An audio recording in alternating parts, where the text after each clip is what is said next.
All right, welcome to this week's episode of the Vets and Real Estate Podcast. I am joined by a former drill sergeant turned to a real estate social media influencer. Stay tuned and let's have that conversation.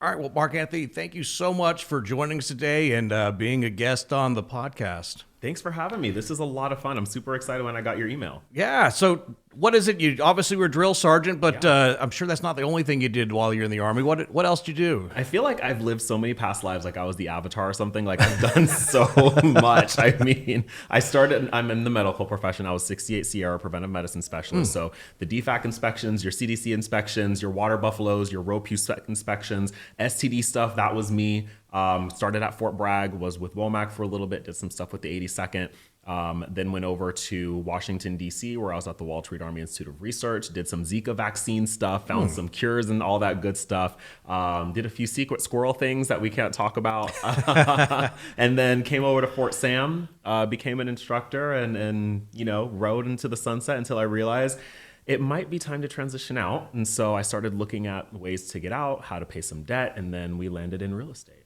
So was real estate ever the end goal, or were we just like, let's give this a try? It never was the end goal. With me being medicine and being half Filipino, my mom wanted me to be in the medical profession like I already was. My goal was to go to med school. I was already preparing for my MCAT and everything. But transitioning out of the military, I had about $60,000 worth of personal inflicted debt. And so I said, okay, MarkAnthony, you can't leave your guaranteed paycheck with $60,000 of debt. You have no idea what you're doing next. You're going to be a full-time student. Like, you're not going to have any money. You're going to be eating ramen noodles. So I said, let's just jump into real estate. So real estate is something I've always loved. I've always watched the $1 million listings and all that other good stuff. But I jumped into it. I paid it off in 6 months-ish. And I'm like, I'm really good at this. Yeah. And so I decided to stay. So imagine my Filipino mom's disappointment when I told her I'm not going to med school. Hopefully she looks back now, seeing your success, and is like, okay, that was a good have a plan B. Of course. What mom doesn't? But yeah, no, completely fair. So what was it about real estate that kind of got you excited, or at least kind of got you interested in that side? Was it just the fact of, hey, I can make some money quick and pay off this debt, and then let's go do something else? Or a little bit. Like at the time I was like, hey, I feel like real estate, I can make the most amount of money in a short amount of time, which is legal. You know what I mean? The most legal way possible of making a butt ton of money to pay off debt.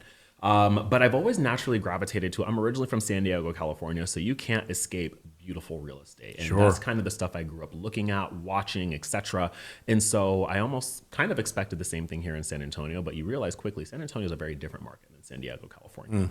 But I do enjoy the personal relationships that I've made, all the families that I've helped, the conflicts I've resolved, and all the other great stuff. So it really turned into something that was honestly, a selfish task of paying off debt to a very fulfilling, self-giving to the community type of job. So we've kind of been exploring this a lot with a lot of our guests too, is you found that service was much more, and sorry, completely trying to get my thoughts here.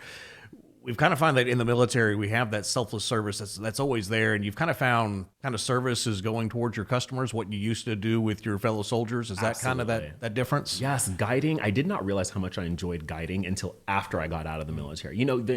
Every day in the military, the second you become an NCO or you become an OIC, depending on what route you choose, it's always guiding. And I feel like when you're doing it because you have to, it's a little bit of burnout, right? Sure. And between the staff duties and the battalion runs and all of that, you're just like, I'm tired of leading, like, please stop. But once you're in a space where leading is now a choice and guiding is now a choice, and you can choose to take a break whenever you want to, it turns a bit more fulfilling when that's something that you wake up, you put your pants on, and you choose to do every single day. And so it's a lot more fulfilling when I get text messages from clients that I'm currently working with, or even in the past, like, thank you so much for this. Like, I don't know what I would have done without you. Like, this is my first purchase, or this is my first time selling. I was going to be completely lost. And it's one of those feelings where you're like, that's exactly what I do this for. That's interesting, and we've talked to quite a few people that fight burnout, and I'm guilty of it as well. Right, between running a brokerage, podcast, everything else we're doing. Right, I mean, I see my kids from time to time. So the burnout. So have you found that you have to still continue to plan those kind of mental health breaks and all that, or is just kind of naturally what you're doing, just naturally give you that energy, and you don't necessarily need that time for you? Yeah, so that's actually a really good question. I love separating myself when needed. When I first came in, I came in 5 years ago, right before COVID. I got licensed January 2nd. So we had a little bit of time before COVID. But as many real estate agents who were in the field during 2020, 2021 have experienced, constant burnout. You know, phone calls going off at 11 o'clock at night, midnight. You're in the shower. You have to turn off the water, pick up the phone while you're soaking wet. Like, I've done that so many times. Or I'm out to dinner with my partner and, you know, oh, someone needs to see a house in 10 minutes or da-da-da. Like, collect your stuff, get the bag, like, let's go.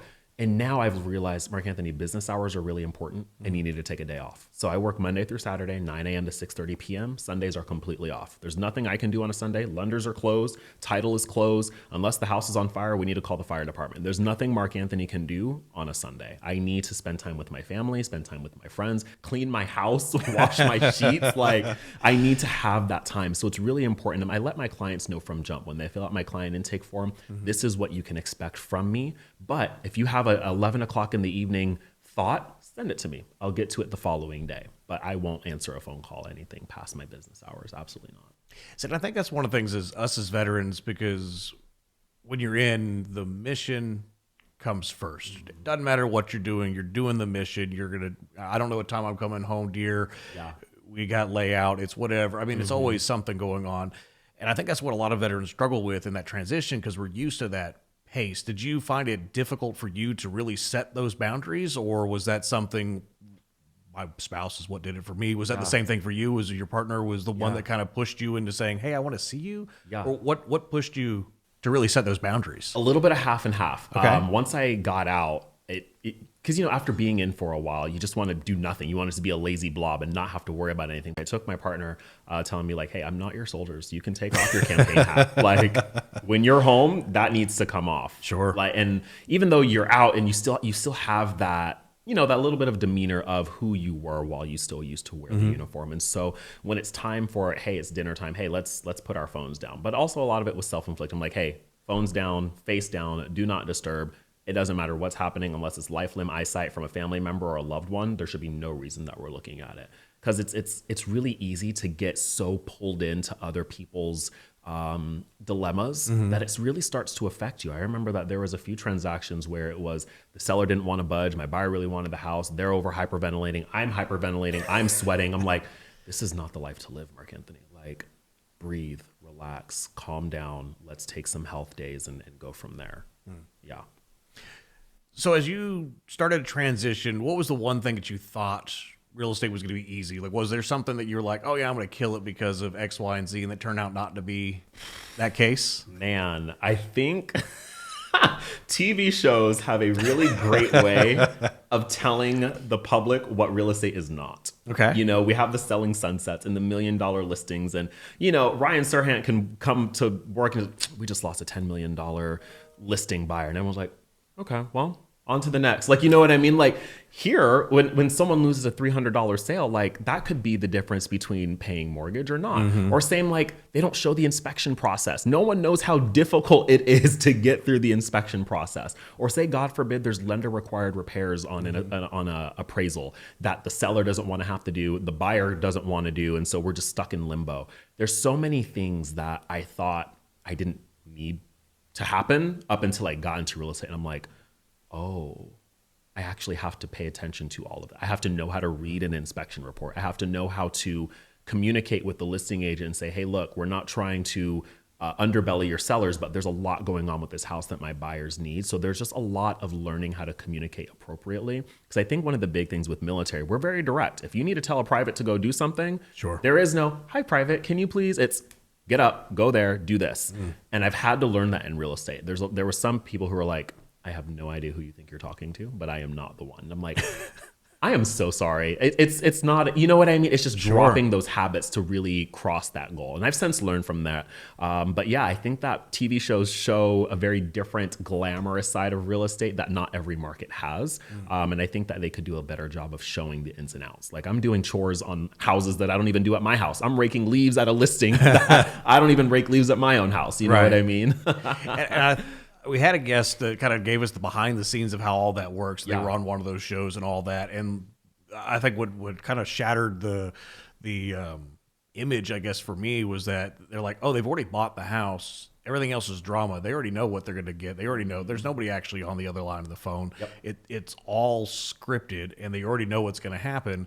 And they're not really the underwater basket weaver and the soybean farmer. Like, that's not real jobs.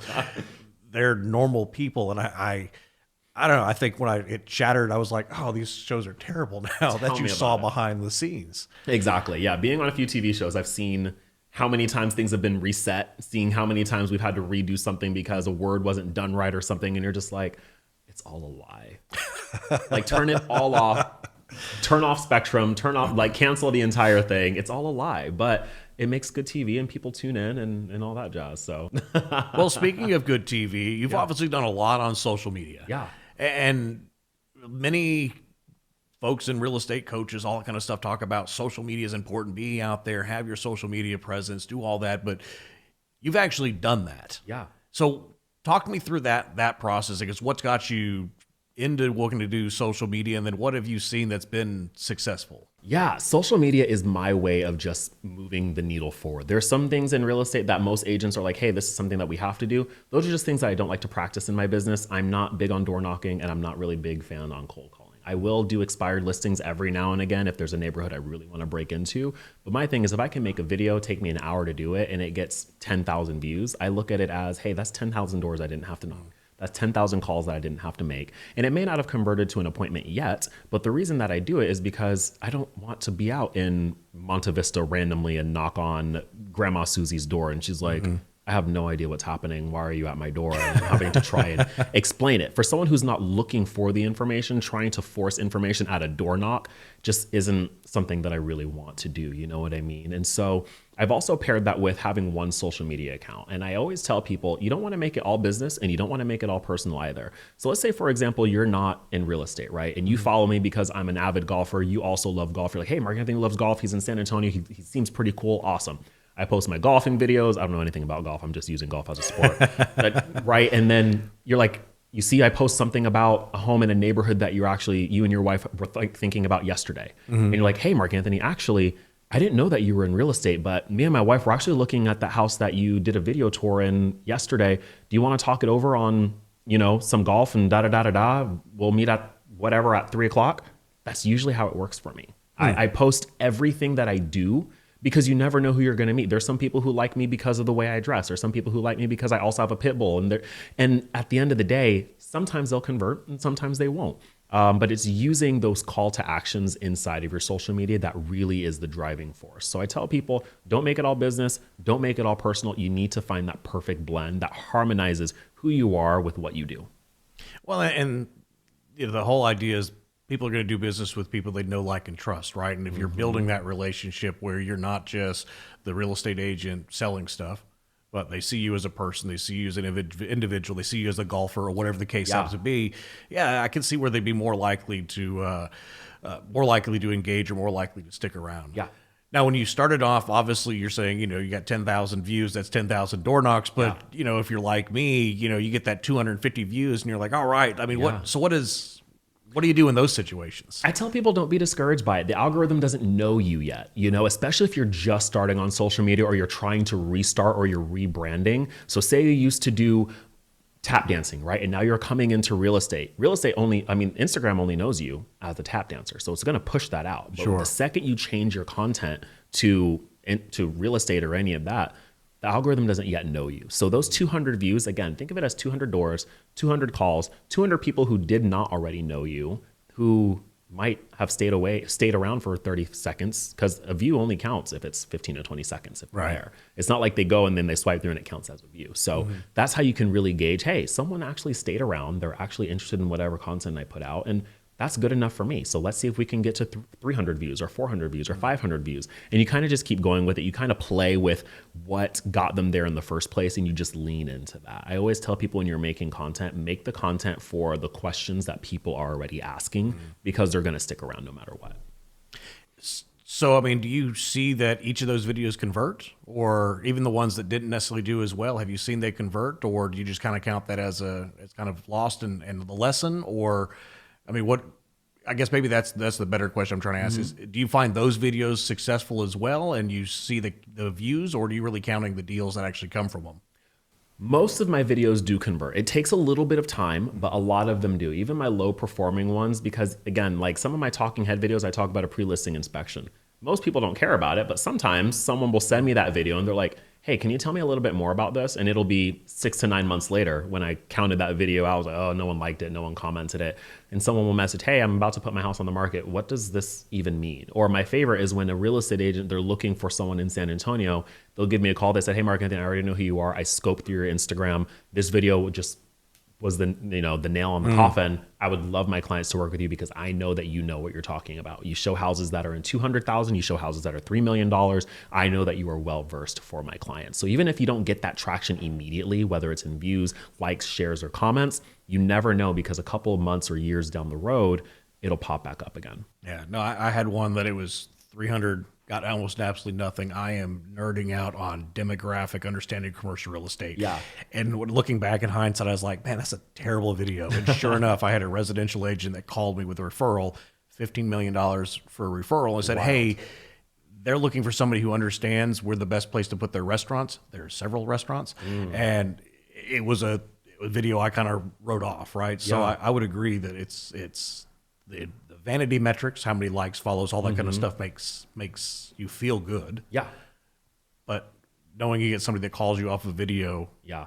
and you see that prospecting actually working. Exactly. Immediate reward, I think, is one of the major downfalls that we have in our industry. People want the immediate glory. They want the Rolls Royce and the Mercedes Benz immediately the second they come into real estate. They want that white Mercedes Benz, but you have to do the work. I think that real estate definitely, if you do the work, you will absolutely be rewarded.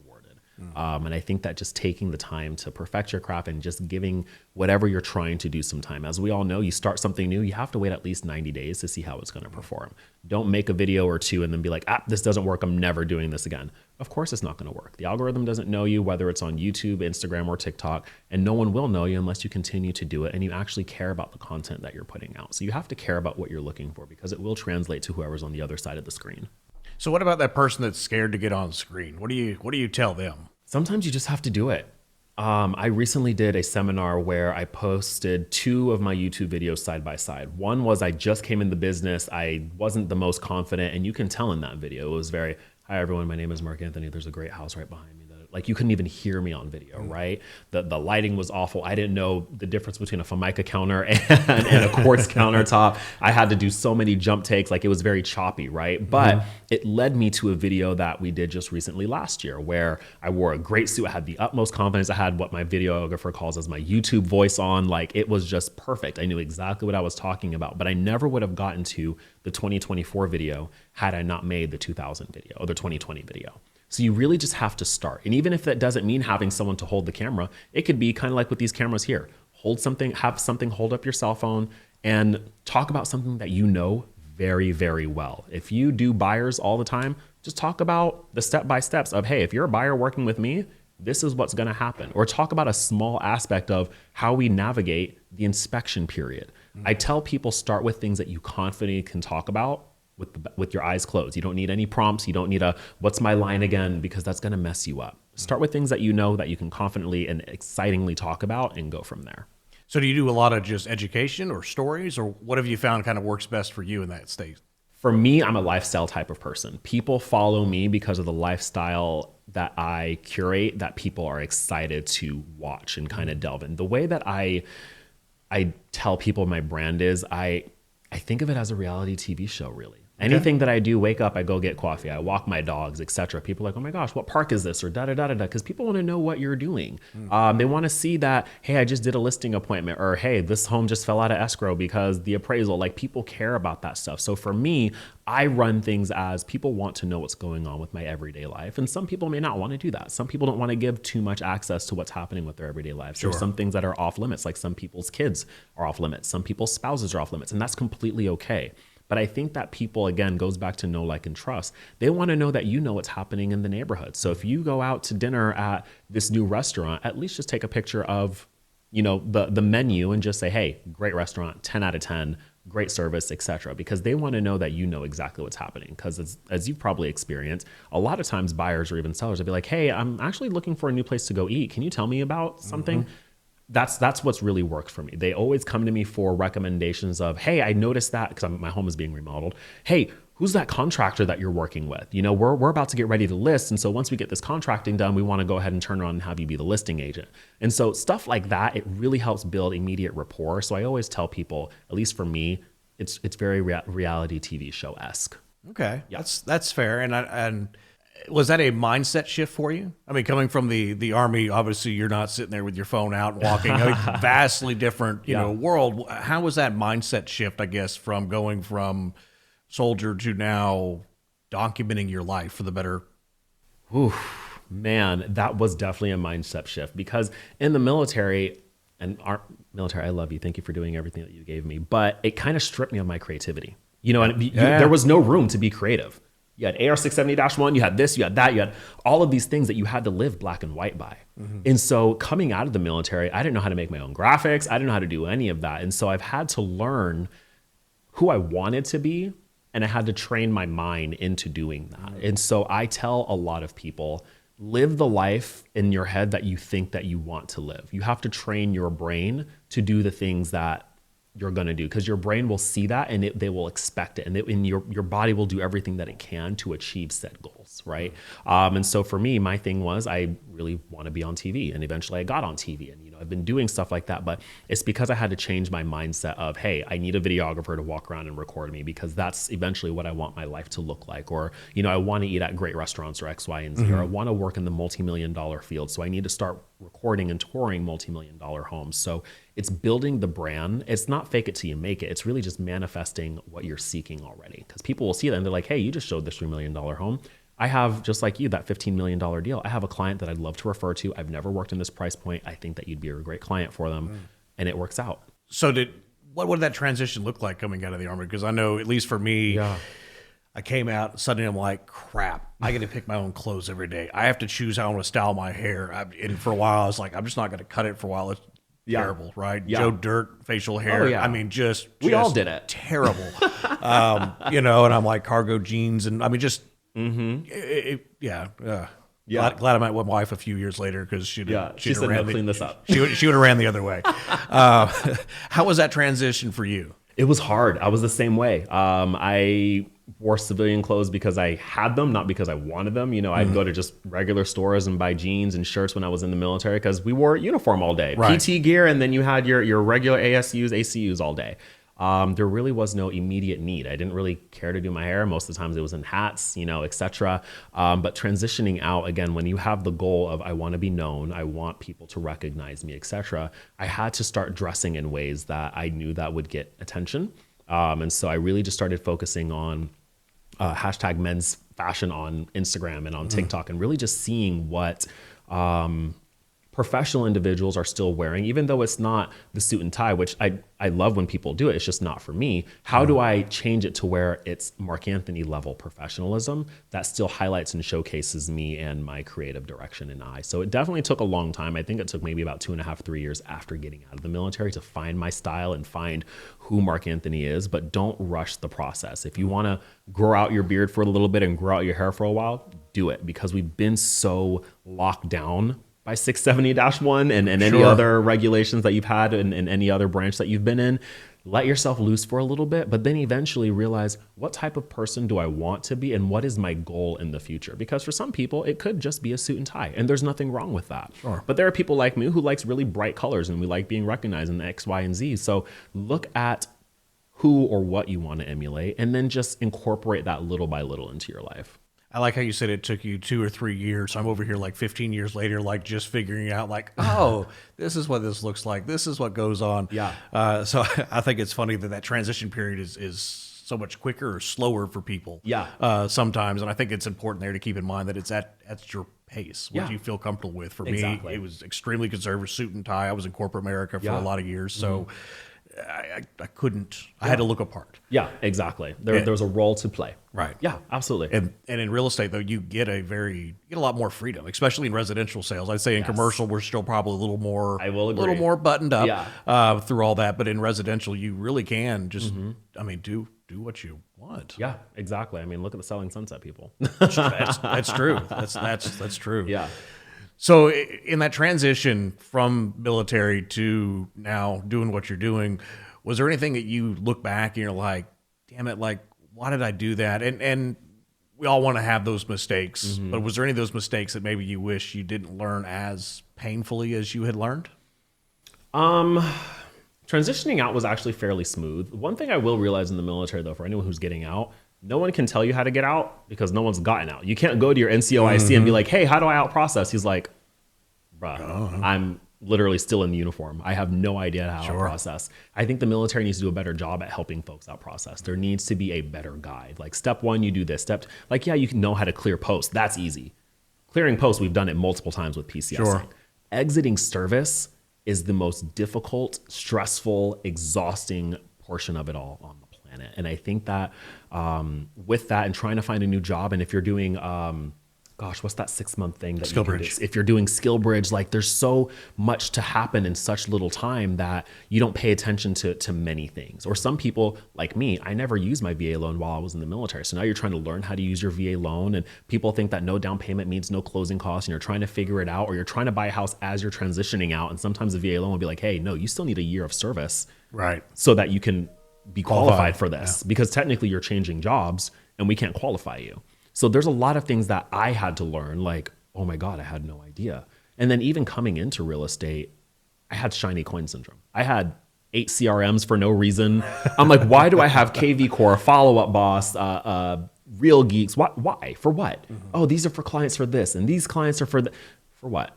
Like, that doesn't make any sense. Why do I have 14 systems to do the same exact thing? I think that in real estate, because we have the potential to make so much money, we're just like, I'll just try everything and see if it works. And then ultimately we learn nothing, and then we get frustrated, and eventually we pull ourselves out. So I say, don't buy everything. Just have the bare minimum. Like my sister just got into real estate. I'm like, all you need is a good CRM that converts into your calendar so you can easily sync. That's how you start. Get you a TC, have them pay at closing, and that's all you need. We don't need much else right now. Like, we don't need to make anything pretty. It just needs to exist first, and then we'll make it pretty. So that's really my message and goal for people. No, and I like that. And I guess the joke out there is that if you can't make money in real estate, you go sell stuff to real estate agents, right? Exactly. I mean, there's so much out there, and I think you're exactly right. You mentioned having all the tools. What was it that I guess, drew you to those tools, and what eventually brought you down to the core set that you're using now? Yeah, so a lot of things that I've incorporated in business was through trial and error. You know, I've had clients who are like, hey, MarkAnthony, do you have blank? And I'm like, no, but I will for my next client. Like, you know what I mean? Like, for now, I have my buyer and seller intake form, which has really started to save me, because how many times have we taken a phone call in the car that we can't write any notes down? And when we get home 2 hours later after showings, we're like, what did Bob say? Oh my gosh. Or you're trying to text, hey, would you mind reminding me? I feel like that's so embarrassing to me. So before I even take a call, I make anyone do a client intake form. It gives me everything we need. Same with sellers. Ask what your interest rate is, because I'm doing a lot of assumables now. And so having to remember stuff like that really hurts. But trial and error, anything that I wish I knew during a transaction, I turn around and instantly implement. But what drew me to those things is because I thought I needed it. Oh, this CRM does this, and that website does that. And I'm like, cool, well, I'll just try everything and see. And before I knew it, there were times where my business account was negative because I'm paying for 14 CRMs and 3 websites and this mail delivery service. And I'm like, hey guys, I have to cancel. Like, well, you're locked in for a year. And I'm like, oh. So don't buy things that we don't need yet. Until your business actually calls for it, leave it alone. There's so many shiny coins that I trust me, you'll get to it when you need to get to it. Yeah. So you've obviously had to sit down and work on your systems. And I think that's one of the things as we come into real estate. I mean, I remember walking around with a little gray smart book, right? That you went through and read, and it told you the systems, and here's how you throw a grenade. Here's how you do this. Like, it systemized every single bit. I mean, here's how you tie your shoes, right? Exactly. Left over, right, the whole 9 yards. in real estate, I think we struggle because you come in and you don't have that system. Some brokerages will give you parts of a system or they'll give you some of a system, but how did you work on figuring out that system for you? I was very fortunate to have a great first brokerage. I started at Redbird Realty. It was a small mom and pop boutique. I think when I was there, it was like maybe 50 or 60 agents. So we had intense training. We had, hey, this is what you do here. This is what you do there. I vividly remember the first offer I was supposed to write. I finished it. I called my broker. I said, Jeff, I need you in the office. I have no idea how to write an offer. Ran back to the office. We wrote the offer together, right? Not a lot of brokerages have that option because there's so many mega brokerages with hundreds and thousands of agents that they're just like, hey, hopefully you figure it out and all is well, right? But it took some time to really craft those things. While my first brokerage gave me at least the foundation, it took me taking it to the next level to say, hey, how else can I improve this? How can I progress this and make this a great buying or selling experience for my clients? What more can we add in to make clients be like, I didn't think about this. So thank you for having, I now have a utility concierge who will call Bob the buyer and be like, hey, you're about to close. Do you want us to set up your electrical and water for you? They're like, what do you mean? Like, MarkAnthony, you did this for us? I'm like, yeah, it's one less thing that you have to do. They'll forward your mail for you and everything else.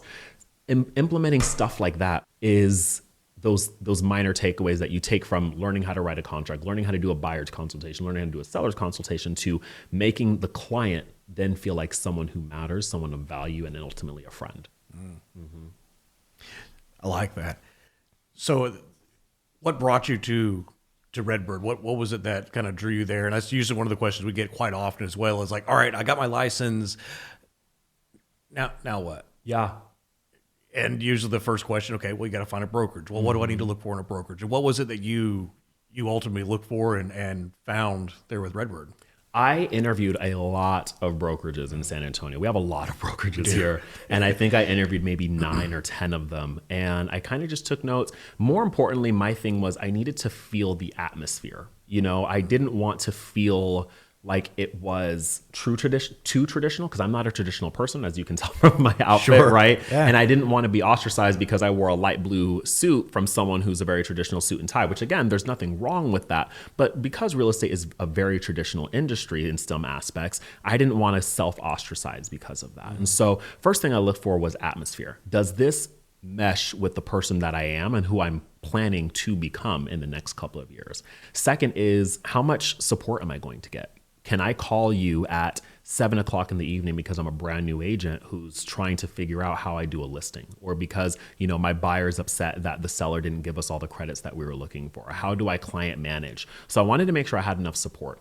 Next is if the brokerage has systems like Dot Loop or SkySlope or any of that, because yeah, we have to write offers. Where do we write these offers?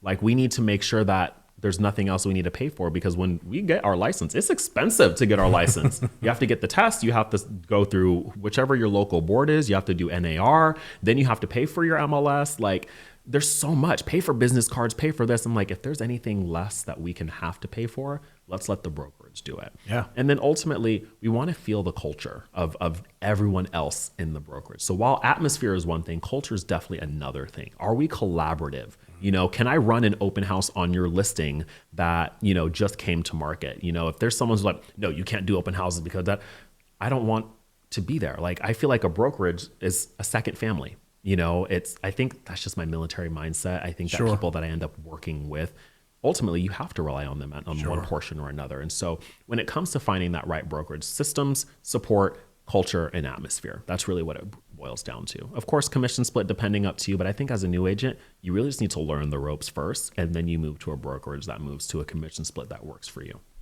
No, and I like how you laid that out, because that was going to be my question, is what about commission split? Yeah. But you kind of hit it right there at the end, and that's usually one of the first questions as well. I want to get as much money as I can. Of course. And I always argue the value. Yep. If I'm at a 50-50 split, which in commercial is normal, yeah. But if I'm at a 50-50 split with the brokerage, I should expect all these tools to come along with it. But if I'm at a 80-20 or a 90-10, and I should expect probably little to no tools that come along with it. And I think that's one of the things that oftentimes we want to make as much money as we can, especially coming in. That makes sense. But I think there's a trade-off as well of how much are you getting? What are those resources that you're getting? What is that training that you're getting. Exactly. And to your point, let's say that we do a 50-50 on $1 million home, right? That's $15,000. The way I tell people is, what would you pay $15,000 for? If you're not getting $15,000 worth of training, support, in any of that, you're probably not where you need to be if we're doing a 50-50 split. So I always tell people, like my sister, she just got into real estate. She goes, "MarkAnthony, my split, they're taking $3,000. I said, okay, that's fine. But in that $3,000, what systems, support, guidance, training, et cetera, are they giving you? If you don't feel like it's worth $3,000, it's probably time to move, because not every brokerage is worth their split. So you have to find something that works for you. And I think that's one of the big things. Yeah, no, I like it. And that's one of the questions we get asked all the time is where do I go for the first time? Yeah. So when you ultimately moved, and Redbird's great. Yeah. What was it that drove you to take that next step to move? Yeah, so I'm currently with eXp Realty, and I wasn't planning on moving until I realized that I was moving. So I tell people all the time, I live in celebrity delusion, like we were talking about before. Like, TV is just something that's going to work for me. I was taking my GRI class. I think I was on day 3. Me and my teammate at the time, Selena, I used to run a team. We were taking it, and Tarek El Moussa from HGTV DM'd me. And I didn't know who he was at first. I was like, okay, let's just see what's going on, scroll through his profile. And then I see his wife, Heather El Moussa, who at the time was on Selling Sunset. And I was like, I know exactly who this is. Wait a second. So we're DMing back and forth. Hey, MarkAnthony, how's business? X, Y, and Z. And he's like, hey, look, I'm going to get to the bottom line. I'm looking to expand in San Antonio. You're a rock star agent. I'd love to have you on my team. And I was like, this has to be fake. There's no way. Like, there are 15,000 agents in San Antonio. And you chose little old me, who's literally in pajama pants doing a GRI right now. And we hopped on a few FaceTimes, a few Zooms. We talked about what it would look like me moving over to eXp, how much direct contact I would have with Tarek. And I picked up and moved. And then since then, it's just kind of been, all gas, no brakes. So now you're on a team. No, well, technically on eXp, you have a downline essentially. Sure. So I'm still a solo agent, but I'm still working in Tarek's network essentially. Gotcha. So yeah. So how has that worked for you, right? Because that's not what everybody, to hear the traditional team, you're working close together, but in the downline, how does that work for you?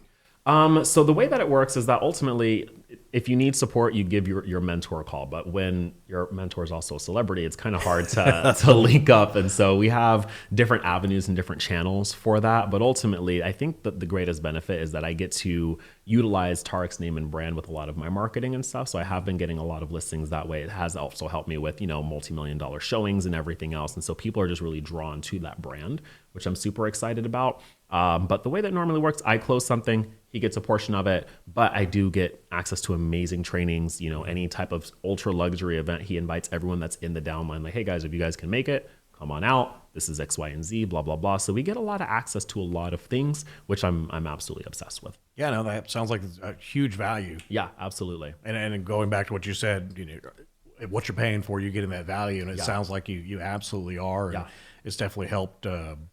You've done all the hard work. This has kind of helped put gasoline on the fire to kind of help you get there. Yeah. So in kind of wrapping up, if you could go back and talk to the MarkAnthony in 2019, you got your license, what would it be that you would either do completely differently or you would just double down on what you did? That's a really good question. If I can go back to 2019, I'd go all in on YouTube immediately. Only last year did I start doing YouTube, and it has been amazingly lucrative for me. So imagine if I would have just done it scared or done it imperfect back in 2020. I could only imagine what 5 years of consistent posting on YouTube would have done for me. Because what people sometimes forget to realize, YouTube and Google are in tandem. They work together. And so when someone Googles something about San Antonio, if you label your video right, your YouTube video will pop up on, hey, recommended videos on Google and both on YouTube. So I tell people YouTube is the video Google. So make sure that you just go all in. I found buyers at a $500,000 price point to a $2 million price point. You just have to do the work. So I would have gone back then and be like, wake up, MarkAnthony, get on video, figure it out. Stop being scared. I don't care if you have nothing to wear, just do it. That's my advice to myself. No, that's fair. Yeah. And YouTube simply because the integration with Google, in fact, Google owns YouTube. Exactly. That's it, right? That's it. You're doing a lot on Instagram, but you would say YouTube would have been the better option because Instagram's not searchable. Like, it's searchable in the app, but if you go to Google and you type in a pre-listing inspection, you won't find my pre-listing video on Google. You'll find my pre-listing video on YouTube on Google, but it'll never be my Instagram video. It'll never be my TikTok video unless you specifically say pre-listing video, Instagram. Gotcha. And then it'll come up. So YouTube, it integrates beautifully. And if you do it right, you integrate it with your website CRM, you're good to go. Man, it goes right back to those systems and making sure you got those systems set up and doing all your prospecting. Yeah. Man, that's great. I think I'm going to have to go back and take some notes on this one to update some of my stuff.